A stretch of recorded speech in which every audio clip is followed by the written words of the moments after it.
დაბა მახინჯაურში ტექსტილის საწარმოს საქმიანობა ადგილობრივების პროტესტის მიზეზი ხდება. აქაურები ირწმუნებიან, რომ ფაბრიკიდან გამოსული ფეკალური მასა მდინარეში ჩაედინება. რამდენად რეალურია მოსახლეობის პრეტენზია, ამას უკვე სწავლობს გარემოს დაცვითი ზედამხედველობის ინსპექცია. კონცერძის ქუჩაზე მცხოვრებლებს საწარმოს მისამართით სხვა პრეტენზიებიც გააჩნიათ. სულხან მესხიძე მუშაობდა თემაზე. მახინჯაურში მემედ კონცელიძის 50 ნომერში მდებარე ამ სამკერვალო ფაბრიკის მუშაობას ადგილობრივები ეწინააღმდეგებიან. ამბობენ, რომ საწარმოდან გამოსული საკანალიზაციო ნარჩენები მდინარეში ჩაედინება. მდინარეში ჩაედინება ტუალეტის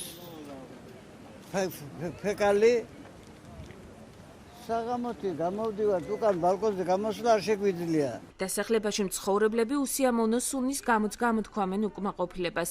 მათი ვარაუდით კომპანია ჯორჯიან ტექსტილი მორჩენილ ქსოვილს ეზოში წვავს, რაც გაუსაძლის პირობებს ქმნის. მთელი ზაფხული ვიხჯობთ ამ იმით, რა ქვია, სუნით, ამ ყრალი სუნით და ამ იმით, რა ქვია, სიტუაცია. არავინ არ იცის რა ზიანს მიაყენებს ჯანმრთელობას ეს ქიმიკატები. მე მოუწოდებ ქალაქის ზედამხედველობის სამსახურს, გარემოს დაცვის ინსპექციას მოვიდეს ადგილზე, შეისწავლოს ეს პრობლემა, რადგან აქ საქმე გვაქვს გარემოს დაბინძურებასთან. სამკერვალო ფაბრიკის მისამართით პრეტენზია ადგილობრივ რამიზ მახარაძესაც აქვს. მოქალაქე ირწმუნება, რომ საკანალიზაციო ავზი მის საკუთრებაში არსებულ მიწაზე მდებარეობს.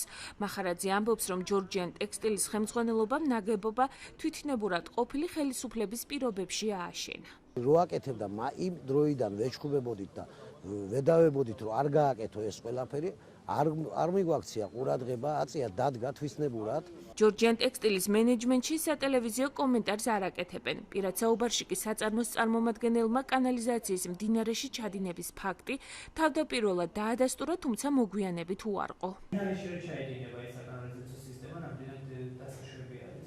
მდინარეში რო ჩაედინება, ეს უნდა გითხოთ უკვე იმას რა ქვია, გარემოს დაცვის სამინისტროს. ნება კი და მაგის ყველა დოკუმენტი. მდინარეში თუ ჩაედინება, მაგიმი არ ვიცი. აბა სად მიდის ეს საკანალიზაციო სისტემა? კანალზე ვიღებთ, წყალკანალტრესიდან ვიწვევ, მაგის აქტების გაჩვენოთ? არა, თქვენ წყალკანალტრესიდან გავთ ინფორმაცია სად მიდის ეს საკანალიზაციო. რა ვიცი, კანალტრესს რა ქვია? წყალკანალტრესს სად მიაქვს ეს ამოღებული მასა, მე ახლა მაგის ინფორმაცია არ მაქვს. ასუფთავებს თუ არა გადავსებულ ავს შიგთავსისგან ბათუმის წყალი კომპანიაში კითხვაზე არ გვიპასუხეს და საჯარო ინფორმაციის ოფიციალურად გამოთხოვისკენ მიგვითითეს. ჩაედინება თუ არა ფეკალიებით დაბინძურებული წყალი მდინარეში მოკვლევა აჭარის გარემოს დაცვითი ზედამხედველობის სამსახურმა დაიწყო. სპეციალისტებმა დღეს სინჯებიც აიღეს, რომელიც ლაბორატორიაში გადაიგზავნა. აღებული სინჯების შესაბამისი წესით დაილუქება, საკონტროლო დარჩება მხარეს, ხოლო დანარჩენი გადაიგზავნება ლაბორატორიული კვლევისათვის. იმ შემთხვევაში, თუ მდინარეში კანალიზაციის ჩაღვრის ფაქტი დადასტურდა, საწარმო დაჯერიმდება. სინჯების პასუხები 2 დღეში გახდება ცნობილი.